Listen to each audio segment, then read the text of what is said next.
Hello friends, मी इतिहास संशोधक राज मेवाणे.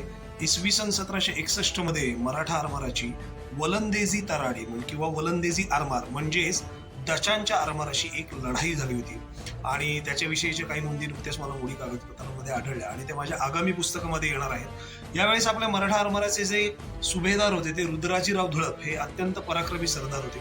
हे धुळप घराणं म्हणजे कोणतं, तर जावळीच्या चंद्रराव मोऱ्यांचीच एक शाखा असलेलं, म्हणजे मोरे घराण्याचीच एक शाखा असलेलं, त्यांचं पुढे जाऊन आडनाव धुळप असं झालं.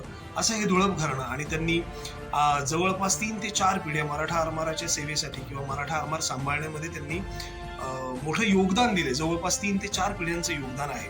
तर असे हे रुद्राजीराव धुळप जे होते त्यांनी त्यांच्या नेतृत्वाखाली मराठ्यांनी आरमाराची एक स्वारी केली होती आणि त्या स्वारीमध्ये त्यांची वलंदेजी तराड्याशी मालवणच्या बंदरात, म्हणजे वलंदेजी तराड म्हणजे मगाशी म्हटल्याप्रमाणे डचांचं आरमार जे होतं किंवा डचांचं जे जहाज होतं त्यांच्याबरोबर त्यांची गाठ पडली मालवणच्या बंदरात. आणि त्याविषयीची मोडी कागदपत्रामधील नोंद अशी आहे: अहद मालवण तहद गोवे, म्हणजे गोवा, आपलं गोवा बंदर. 3 दिवस 3 रात्र मारामार झाली, म्हणजे लढाई झाली समुद्रावर. म्हणजे दोन्ही जहाजं चालतायत, दोन्ही आरमारं समुद्रावरून चालली आहेत आणि एकमेकांशी लढत जात आहेत दिवस रात्र. तुम्ही विचार करू शकता ते दृश्य किती भारी असेल. आणि 3 दिवस सलग लढाई करून मराठ्यांनी वलंदेजांचा म्हणजे डचांचा दारुण पराभव केला. ही आहे मराठा आरमाराच्या एका पराक्रमाची छोटीशी पण अत्यंत महत्वाची कहाणी. ती माझ्या आगामी पुस्तकात येईलच.